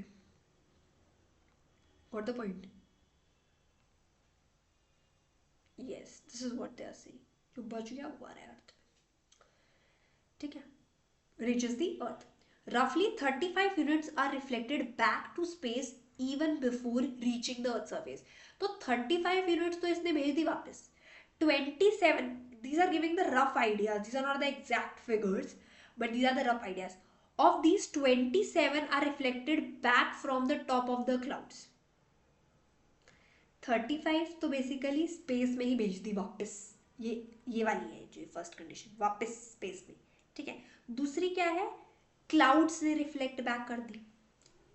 And 2 units from snow and ice covered areas. Now this is what the point which is important. तो यहाँ से क्या एक पॉइंट क्लियर होता है कि अगर एक एक छोटा सा idea based question, thinking skill question दे दिया जाए कि स्नो है वहाँ पे, ठीक है, एंड ऑल दैट, तो वहाँ पे आपको क्या लगता है कि वहाँ पे ज़्यादा इंसुलेशन होगी या नहीं? नहीं होगी, क्यों? क्योंकि वो रिफ्लेक्ट बैक कर रही है, it's tendency to reflect it back, ठीक है। The reflected amount of radiation is called albedo of the earth, albedo of the earth. We won't be saying the reflected amount of radiations again and again. We'll say albedo. What albedo talks about? जो radiations reflect हो। अब इनमें से भी 65 बच गई, उसको कर लेते हैं एब्जॉर्ब। 14 यूनिट्स जो हैं वो एटमॉस्फेयर कर लेता है, 51 अर्थ सरफेस पे आ जाती है। Earth radiates back 51 units in form of terrestrial radiations. अब ये आइडिया समझो, you are not getting the idea, that is ये सारे जो चीजें आकर हो रही है ना, ये एटमॉस्फेयर के अंदर ही हो रही है। जो आई है ना अर्थ पे, वो आई है ये रेडिएशंस, टेरेस्ट्रियल रेडिएशंस, अब ये रिफ्लेक्ट बैक करेंगे, अब ये अपना काम करेंगे। तो 17 जो है they are radiated to the space directly. Don't get confused, मुझे ये थोड़ा, ये हमारा एटमॉस्फेयर, ये हमारी अर्थ, ठीक है। अभी जो ये पहले हम पॉइंट्स डिस्कस कर रहे थे ये एटमॉस्फेयर की थे। 35 यूनिट्स आई,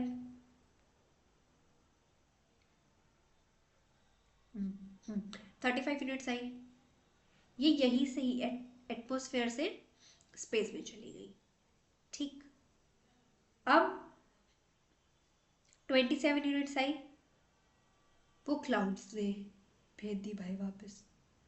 2 यूनिट्स ये स्नो वगैरह थी, ये लैंड की बात करेंगे, snow obviously ice covered areas, इन्होंने रिफ्लेक्ट बैक कर दी। और जो बच गई वो एब्जॉर्ब कर ली गई बाय द अर्थ। अब वो जो बच गई वो एब्जॉर्ब कर ली गई। अब ये आ गई हमारी टेरेस्ट्रियल रेडिएशंस, जो उसने एब्जॉर्ब कर ली वो हो गई हमारी टेरेस्ट्रियल रेडिएशंस। अब ये कैसे रिफ्लेक्ट बैक करेंगे? यहाँ से भी स्ट्रेट जो आई है ये टेरेस्ट्रियल है, let me change the colour, जो टेरेस्ट्रियल है, जो टेरेस्ट्रियल है वो लैंड पे आ गई है, अब यहाँ से वो रिफ्लेक्ट बैक करेंगे, ठीक है। Then remaining 34 absorbed by the atmosphere. अब ये यहाँ से रिफ्लेक्ट बैक कर रही हैं, तो ये एटमॉस्फेयर ने भी ट्रैप कर ली कुछ, ठीक है। अब इसको उन्होंने और डीपली एक्सप्लेन किया। 6 units absorb directly by the atmosphere, 9 units through convection, convection वाला पॉइंट भी ऑलरेडी डिस्कस, कि कैसे एक लेयर अगर गर्म हो गई तो फिर दूसरे में जा रही है। Then turbulence and 19 units through latent heat of condensation. 48 units absorbed by the atmosphere and also radiated back into space. Thus, the total radiation returning from the Earth and the atmosphere respectively is 17 plus 40, 65 units, which balance out that total 65 units received from the sun. This in turn the heat budget of the or the heat balance of the Earth. ये क्या explain करता है? Why the Earth neither warms nor cools down despite the huge transfer of heat that takes place. तो अगर इतना insulation हो रहा है तो हीट अप होना चाहिए, this is what the explains. Also this numbering is not important, the understanding of the concept is important. A variation in the net heat budget at the Earth's surface. Now they'll explain the changes, the variation in that. There are variations in the amount of heat radiation receives from the Earth's surface. We already know that. अलग अलग जगह पे अलग अलग heat, अलग अलग जगह पे अलग अलग इंसुलेशन होता है, किसी के पास ज्यादा होता है, किसी के पास कम होता है। Some part of the earth has surplus radiations balance while the other has deficient. Yes. अब किसी के पास ज्यादा अमाउंट में होगा, किसी के पास कम अमाउंट में होगा। Now 9.3 इस चीज को एक्सप्लेन कर रहा है। There is deficit and here is surplus. ये आपकी टेरेस्ट्रियल रेडिएशंस के बारे में बात कर रहे हैं, and this one is your solar radiations, ठीक है। They're explaining the here, ठीक है। The surplus heat energy from tropics is redistributed polewards, and as a result, the tropics did not get progressively heated up due to the accumulation of excessive heat, or high latitudes get permanently frozen due to the excess, deficit. Now this core idea, what does it say? So this entire paragraph, this tells you about the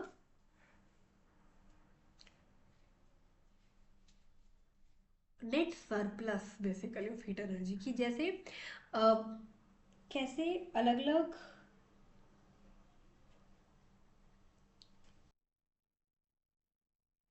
कैसे ये जो कैसे ये जो solar energy है हमारी incoming, जैसे insolation है और टेरेस्ट्रियल रेडिएशन है, आउटगोइंग टेरेस्ट्रियल रेडिएशन है, ये डिफर करती है अक्रॉस लैटिट्यूड्स। ठीक है, जो सोलर रेडिएशंस हैं कई कई जगह पे they are basically exceeding the terrestrial radiations, जिसकी वजह से हीट होगी ज़्यादा। इसका कोर आइडिया यही है, हीट होगी ज़्यादा। कई कई जगह पे देखो, अब ये कहाँ होता है, जहाँ पे हाई लैटिट्यूड्स है वहाँ पे दूसरा आइडिया होगा। वो क्या होगा, जैसे पोल्स की अगर हम बात करते हैं तो जो आउटगोइंग रेडिएशंस हैं वो ज़्यादा होंगी इनकमिंग से, तो वहाँ पे जो आइडिया है वो डेफिशिट का होगा। This is what they are saying ना, the figure shows that there is surplus of net radiations balance between 40 degree north and south. ये सरप्लस है। तो ये सरप्लस कहाँ पे होता है usually? 40 degree north 40 degree south का आइडिया बताया इन्होंने कि जो आने वाली सोलर रेडिएशंस है वो ज़्यादा है as compare to the outgoing terrestrial radiation, जिसकी वजह से यहाँ पे सरप्लस है हीट का। मतलब there is more heat in this area, but यहाँ पे डेफिशिट है। क्यों? क्योंकि टेरेस्ट्रियल रेडिएशन ज़्यादा है as compare to the incoming one, तो यहाँ पे डेफिशिट है हीट एनर्जी का। ठीक है, understanding the point. And the regions near the poles have deficit, poles पे ये डेफिशिट है। Surplus heat energy from the poles is redistributed polewards, as a result the tropics do not get progressively heated up due to the accumulation of excessive heat. अब यहाँ पे distribution की बात हो रही है, रीडिस्ट्रीब्यूशन, इनफैक्ट रीडिस्ट्रीब्यूशन। अभी redistribution कैसे हो रहा है? जो अर्थ का एटमॉस्फेयर है, जो सरप्लस, चलो सिंपली देखते हैं, जो सरप्लस हीट है फ्रॉम द टॉपिक्स वो पोल की तरफ जा रही है, क्योंकि यहाँ पे हमारे पास ज्यादा हीट है। Now it is going towards the pole, जिसकी वजह से ये ज्यादा हीट अप नहीं हुई है and it is not the coldest area, so there is the transfer which we could see. ये किस लिए मैटर करता है, इसका रोल क्या है यहाँ पे, यही हमको समझाएगा हमारे क्लाइमेट जोन्स के बारे में, कि क्यों हमारा जो इक्वेटोरियल रीजन्स है वो स्टेबल रहता है as compare to the polar regions, they are they are cold. ठीक है, जब हम ये वाला आइडिया पढ़ेंगे ना, jet streams, monsoon, ocean current, तो ये ही आइडिया वहाँ काम करता है कि भैया यहाँ पे सोलर रेडिएशंस बहुत ज़्यादा हैं लेकिन वापस नहीं जा पा, मतलब वापस इन द सेंस कि रिफ्लेक्ट बैक कम हो रही है, जिसकी वजह से ज़्यादा हो जाता है। लेकिन पोल्स पे ऐसा नहीं है, पोल्स पे उल्टा है, आ कम रही है, रिफ्लेक्ट बैक ज़्यादा हो रही है। क्यों? क्योंकि हमने एक फैक्टर पढ़ा कि भाई स्नो है, आइस है, वो रिफ्लेक्ट बैक कर रही है, वहाँ पे स्नो आइस ज़्यादा अमाउंट में है तो वो उसको ट्रैप नहीं कर पा रही है, वो रिफ्लेक्ट बैक कर रही है। ठीक है, और यही आपका रीडिस्ट्रीब्यूशन ऑफ हीट वाली चीज को देता है। यहाँ पे सरप्लस है, यहाँ डेफिशिट है, ये तो आइडिया है। जहाँ सरप्लस है दे वो डेफिशिट को बैलेंस आउट करेंगे, पॉजिटिव्स नेगेटिव्स, पॉजिटिव नेगेटिव लेके आके फिर हमें पता चलेगा ना कि इट्स अ पॉजिटिव और टोटल नेगेटिव, या प्रॉपर सरप्लस है या प्रॉपर डेफिशिट है। ठीक है, उसके बाद भी come to the next point, that is temperature. Interaction of insulation with the atmosphere and the earth's surface create heat, which is measured in terms of temperature. तो जो हमारा इंटरैक्शन हो रहा है, हमारी जो सन रेज आ रही हैं, हमारे जो अर्थ सरफेस पे एक्टिविटी हो रही है, जो रेडिएशंस हो रही है, यहीं से ही we got the entire concept of temperature. Daily हम न्यूज़पेपर पढ़ते हैं, today's temperature is this degree Celsius. There are 70% chances of precipitation. So This is what we are discussing on the temperature. While heat represents the molecular movement of particles comprising a substance, अब इस चीज को समझ लो. अब हमें क्या लगा होगा ये पढ़ के कि हीट और टेम्परेचर सेम है. इन्होंने इनको डिफरेंशिएट कर दिया. जो कितना फोर्थ पेज पे हम, fifth and sixth, yeah, it will be done in y130. We will try to do it. Okay. While heat represents the molecular movement of particles comprising a substance, molecular movement of particles that comprise a substance, temperature is the measurement in degrees of how hot or cold a thing is. Simple. सिर्फ इसका idea clear होना चाहिए. Heat क्या है, temperature क्या है. Molecular movement हो रही है जो पार्टिकल्स की, सब्सटेंस का आइडिया दैट इज हीट, और डिग्रीज का आइडिया, मेजरमेंट इन डिग्रीज का idea that is temperature. Now factors controlling temperature distribution, they're not talking about factors controlling temperature, they're talking about factors controlling temperature distribution. जो temperature है किसी भी place का, वो latitude से भी डिफाइन हो सकता है. Latitudes of that place, altitude, height of that place, distance from the sea, the air mass circulation, वो सी ब्रीज वाला concept, presence of warm and cold ocean currents and local aspect. 5 के 5 factors हैं. 1 by 1 इसको address करते हैं. सबसे पहले latitude का देख लो. तो फैक्टर्स जो टेम्परेचर को लाइक अफेक्ट करता है, टेम्परेचर डिस्ट्रीब्यूशन को अफेक्ट करता है. सबसे पहला हमारा latitude. Temperature of a place depends on the insulation received. ये हमने ऑलरेडी पढ़ा था. लैटिट्यूड्स कैसे है, देखो लैटिट्यूड्स ऐसे है कि टेम्परेचर, अब इन्होंने बोला है सिंपल सीधे शब्दों में कि भाई टेम्परेचर किस पे डिपेंड करेगा, इंसुलेशन पे. जितनी धूप की किरणें आ रही है, ज्यादा धूप की किरणें आ रही है, ज्यादा एनर्जी आ रही है, तो ज्यादा टेम्परेचर होगा. कम है तो कम होगा. तो लैटिट्यूड्स का फैक्टर कहां से अराइज हो गया in this, they says that latitudes, अलग अलग लैटिट्यूड्स पे अलग अलग अमाउंट ऑफ रेडिएशंस आती हैं, इसीलिए अलग अलग लैटिट्यूड्स पे अलग अलग टेम्परेचर देखने को मिलता है. Very easy, simple. Now the next is altitude, that is height. तो atmosphere is indirectly heated by the terrestrial radiations from below. तो एटमॉस्फेयर का इनडायरेक्ट रिलेशंस बताया इसने कि जैसे अर्थ सरफेस हीट अप हो गया है, फिर उसके बाद अर्थ सरफेस हीट अप हो गया है, फिर टेरेस्ट्रियल रेडिएशंस है, इंफ्रारेड रेडिएशंस आ गया है, वो नीचे से हीट अप हो रहा है. They are telling this thing.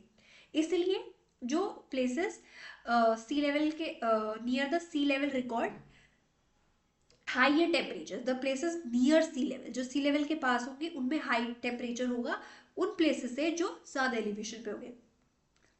क्या आइडिया है, सिंपल आइडिया है. ये हमारी लैंड है फॉर एग्जांपल, ये हमारा पहाड़.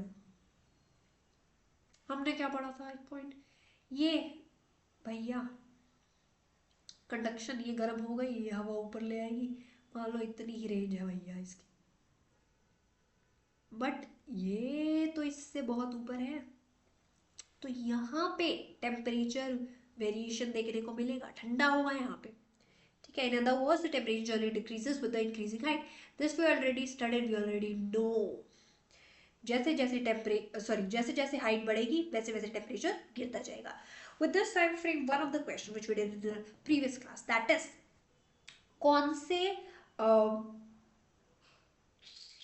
स्फीयर में, ठीक है, कौन सी लेयर में, जैसे 5 स्फीयर्स में डिवाइड है, troposphere, mesosphere, stratosphere, this all, in which sphere हमारा जो टेम्परेचर है दैट इंक्रीजेस विद हाइट. हाँ, ये हमने पढ़ा ना कि temperature decreases with height, but there is one idea that is temperature increases with height. और ये कौन से उसमें होता है, स्ट्रक्चर ऑफ एटमॉस्फेयर में पढ़े थे ना वो 5. Answer in the chat. कहाँ पे होता है ये? यस, आइनोस्फेयर में. आइनोस्फेयर में the temperature starts increasing with the height. But हम आइनोस्फेयर की बात नहीं करेंगे, हम सिंपल अपना ट्रोपोस्फेयर तक ही सीमित हैं, ठीक है यहाँ पे। Then we have the distance from the sea, जो दूसरा फैक्टर है, that is the distance from the sea. The temperature is the location of okay, so the other factor that influences the temperature is the location of a place with respect to sea compared to the land. The sea gets heated slowly, this we already know. यहाँ पे land है, यहाँ पे सी है भैया,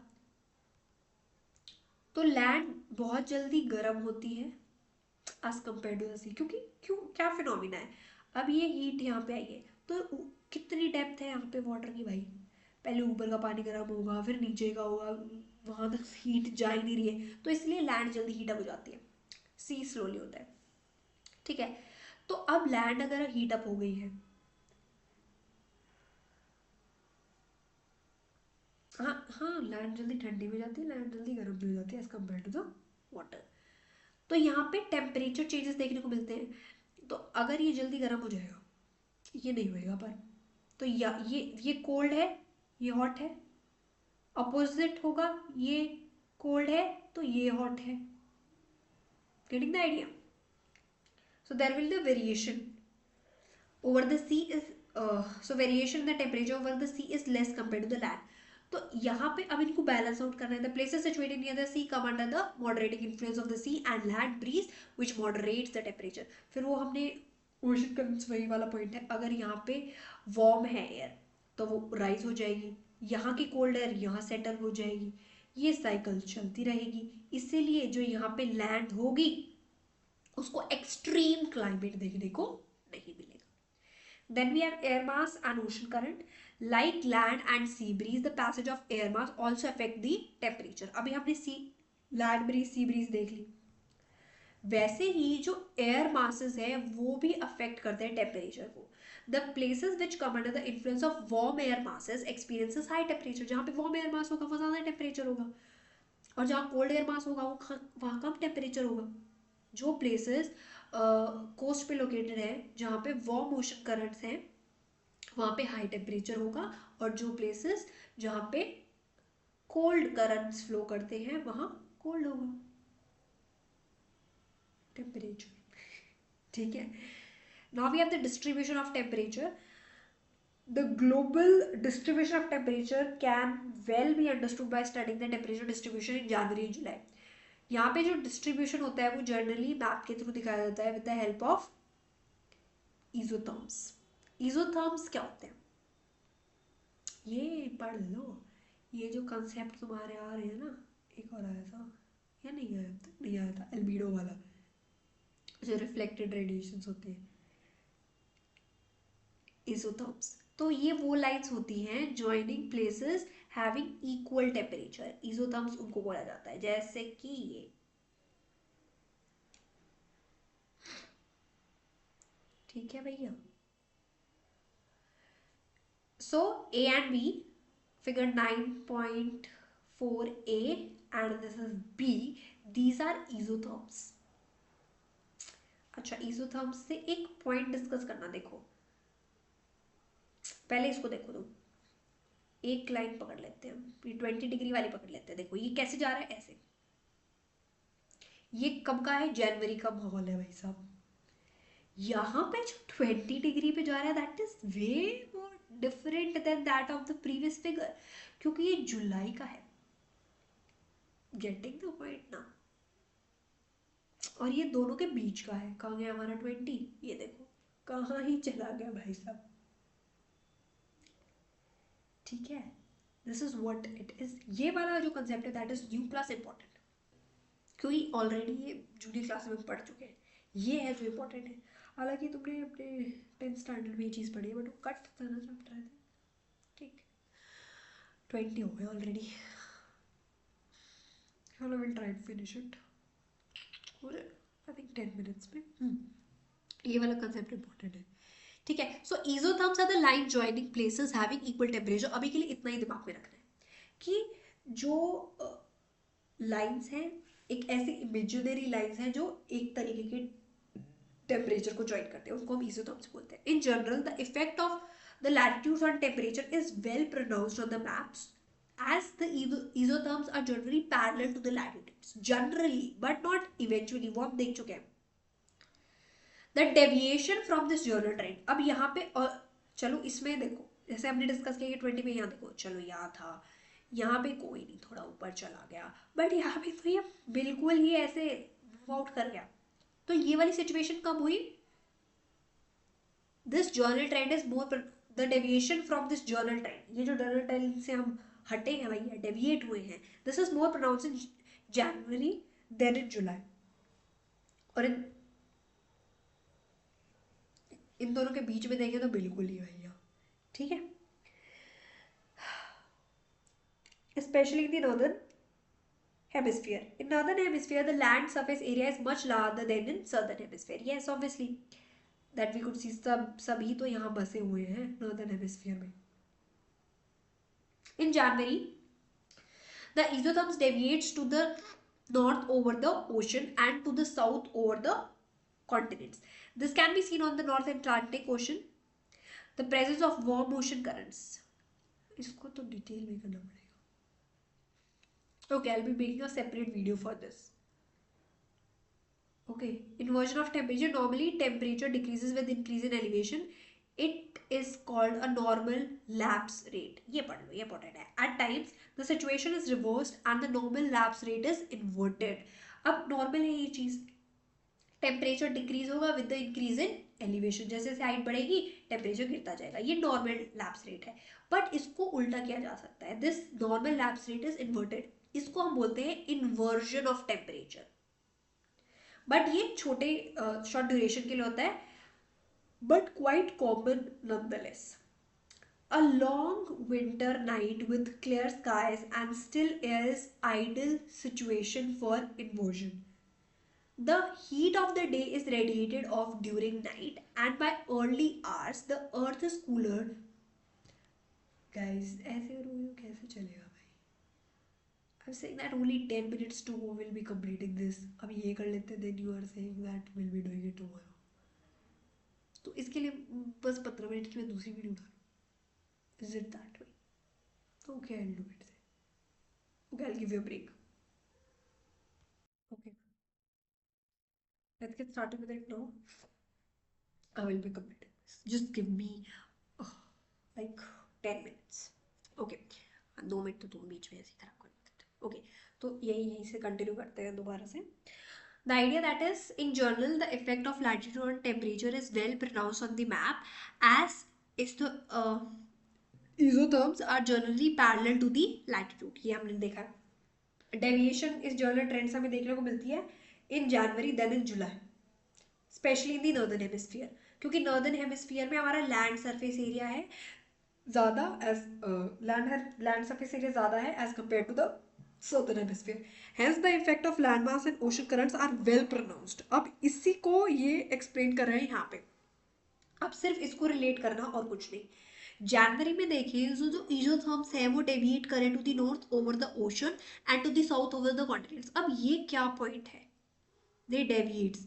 अभी हमने isotherms के बारे में पढ़ा कि भाई एक तरीके के टेम्परेचर जो हमें देखने को मिलते हैं. अब अगर हम इसको पकड़ लें, 0 डिग्री सेल्सियस वाले को पकड़ लें, यहाँ पे इट इज लाइक दिस. अच्छा चलो इसको पकड़ते हैं, -12.5. इट इज लाइक दिस और it deviates to the north. अब यहाँ पे ओशन है, ये हमारा नॉर्थ है, ये यहाँ पे ऊपर की तरफ जा रहा है. बट जब अगर हम बात करते हैं कॉन्टिनेंट की, तो वो साउथ की तरफ जा रही है. देखो नीचे की तरफ है. Got the point? Same way this could be scene. यहाँ पे वेयर देयर वाज कॉन्टिनेंट नीचे की तरफ जा रहा था, जब ओशंस आया तो ये नॉर्थ की तरफ चला गया, देन अगेन साउथ की तरफ. This is how the things are working. So this is the idea that you should got to know now. This can be seen on North Atlantic oceans. Yes, the presence of warm ocean currents. अब why they are telling this कि ऐसा क्यों हो रहा है? The presence of warm ocean current, they talking about this area कि क्या बोल रही है, हाँ, नॉर्थ अटलांटिक ओशन जो है, the presence of warm ocean current, the gulf stream and north Atlantic drift make north Atlantic ocean warmer and isotherms bend towards north. this is the idea that they're explaining. I say the bend towards the north. Okay, bends towards the north. This is the point that they're talking about. So liquid dust. Fine. Okay. Over the land, the temperature decreases sharply. Over the land, temperature decreases sharply, and is the they bends towards the south. अब हमने general point बताया था, continent से south पे जा रहे हैं और नॉर्थ पे कहाँ से जा रहे हैं? नॉर्थ की तरफ डेविएट कहाँ से हो रहा है? सी, ओशन पे. ठीक है. It is much pronounced in Siberian plain. The mean January temperature along 60-degree east longitude is minus 20 degrees Celsius. 60 degrees. दिख नहीं रहा है इसमें image.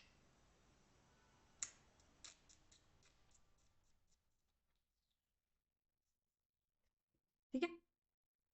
This is what the idea they are explaining. The effect of ocean is well pronounced in the southern hemisphere. Obviously, क्योंकि वहाँ पे land mass कम है, यहाँ पे लैंड मास ज़्यादा है नॉर्दर्न हेमिस्फीयर में. Here, isotherms are more or less parallel to the latitudes, and the variation in temperature is more gradual than in northern hemisphere. So variation is more gradual. So isotherms of 20 degrees Celsius, 10 and 0 runs parallel to 35, 45 and 60 uh, degree latitudes.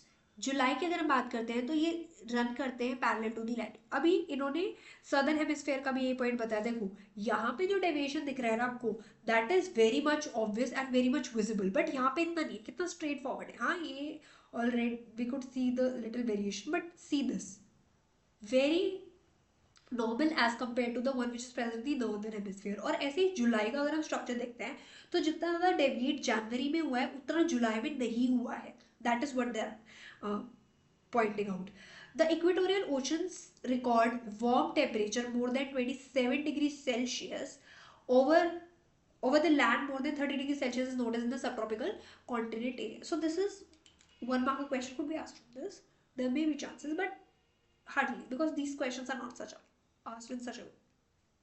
9.5 shows the range of temperature between the two. अब यहाँ पे देखो, this is important. इनके बीच का जो temperature का range है, the highest range of temperature is more than 60 degrees Celsius over northeast part of Eurasian continent. This is due to continentality. The least range of temperature 3 degrees Celsius is found between this. See the variations that could be seen in between.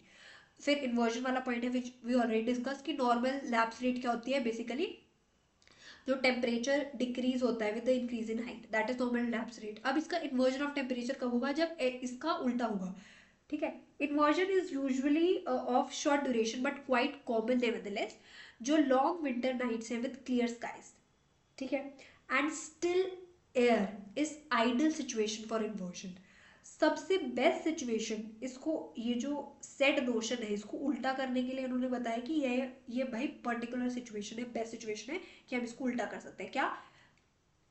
The temperature decrease होता है with the increase in elevation in that of height. But अगर आपकी long winter nights होगी with the clear sky and still air, यहाँ से inversion हो सकता है. The heat of the day is radiated off during night. This we already know. And by early morning hours, the earth is cooler than the air above. Point to be noted, my lord. क्या बोल रही है? And by early morning hours, जो earth है वो cool होती है as compared to the air which is present above it. Over polar areas, the temperature inversion is normal throughout the year. Polar areas में ये जो temperature inversion है ये normal है. दैट जहां जहां आपका देखो, सिंपली अगर मैं बोलूँ तो टेम्परेचर इन्वर्जन का आइडिया क्या है? इसका आइडिया क्या है कि टेम्परेचर बढ़ेगा जैसे जैसे हाइट बढ़ेगी. अब इन्होंने एक आइडियल सिचुएशन दे दी. कब होगा? पोलर रीजन्स में होगा. अब कैसे हो रहा है ये पॉइंट समझना इंपॉर्टेंट है. देखो, पोलर रीजन्स की अगर बात करते हैं ना,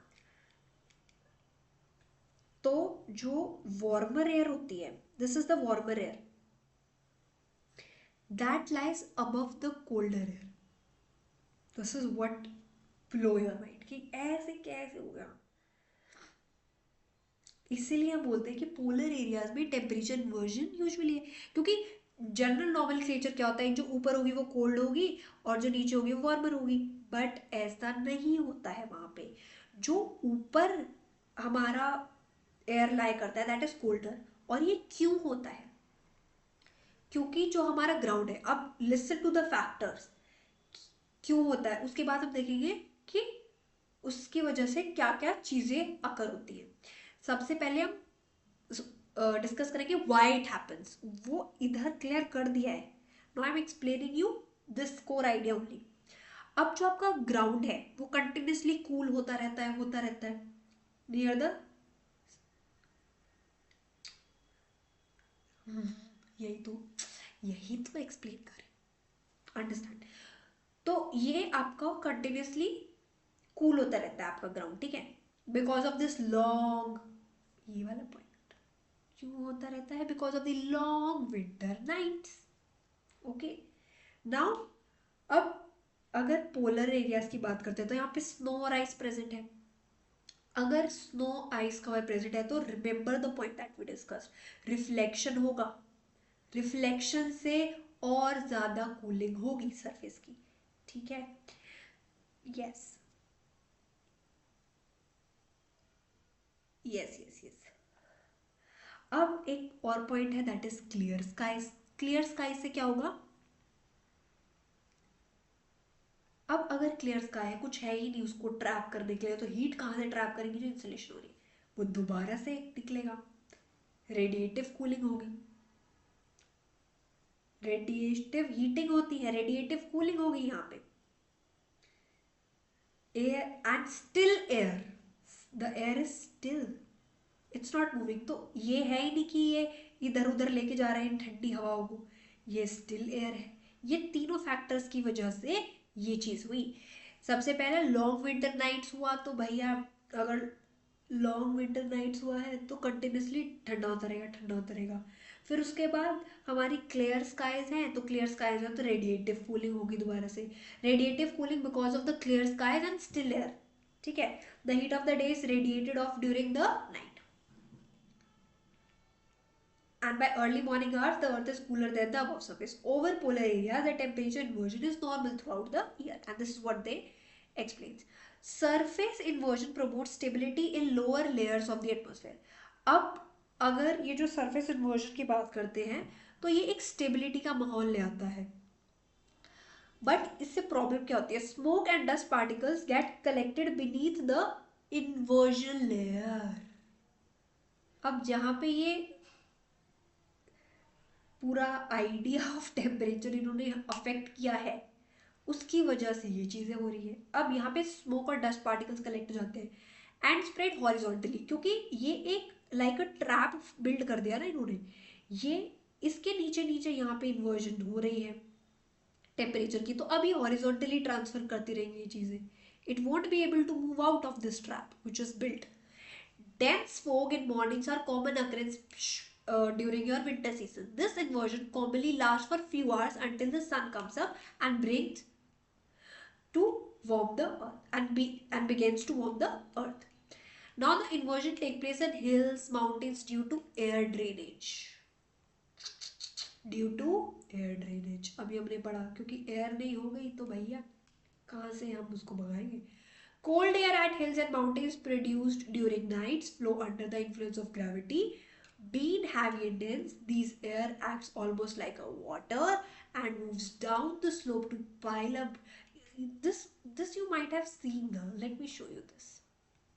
Right, got the idea? Okay. So the inversion take place in hills and mountains due to the air drainage. Cold air at hills, ये हो गया था. Being heavy and dense, the cold air acts almost like water and moves down the slope to pile up deeply in the pockets and valley bottoms with warm air above. और इसको ये बोलते हैं air drainage. So this is the point. It protects plants from frost damage.